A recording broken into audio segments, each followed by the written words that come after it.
এটা হলো তুলা ধুনার মেশিন।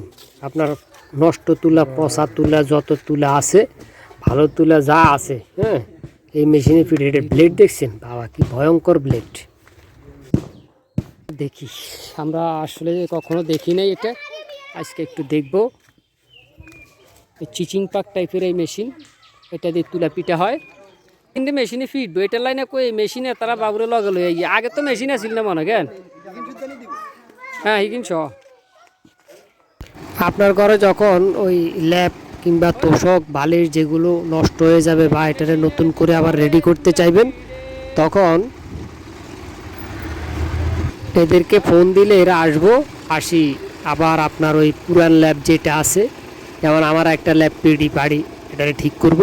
তো আমার পুরান ল্যাবটারে ওরা সিঁড়ি বিড়ি ফেলাইছে, ফালাই ভিতরে তুলেটা লইছে, লই এখন মেশিনে দিয়ে এটারে ধুইনা আবার নরম করব, মানে একদম ইয়ে করে ফেলাইব, ঠিক আছে। তারপরে ওইটার সাথে যদি লাগে তুলো আরও 1-2 কেজি তাদের কাছ থেকে দিব, দিয়া ওরা এটা তৈরি করে দিব। অর্থাৎ এই ল্যাবটা তৈরি করার মজুরি খরচ 500 টাকা, মেশিনে ফিডা এবং তাদের মজুরি তৈরি করার খরচ 500 টাকা, ঠিক আছে। আর পাশাপাশি যে কাপড়ও ওরা বিক্রি করে, তুলা যদি লাগে তুলাও ওরা বিক্রি করে। অর্থাৎ আমি হিসাব করছি পুরাতন ল্যাব এটারে ভাঙ্গা নতুন করে করতে আমার প্রায় 2200 টাকার মতো খরচ পড়ছে। এই মেশিনে ওরা একদম বাড়িতে আনি এটা রেডি করে দেয়। তো মোটামুটি ভালোই, কারণ ল্যাব এটা নিয়ে বাজারে যামু, হ্যাঁ, ল্যাব দোকানদারের কাছে, ওইখানে আসা যাওয়ার রিক্সা ভাড়া আবার কষ্ট আছে না, হ্যাঁ, ওই ঘুরি কিন্তু টাকা ওইটাই।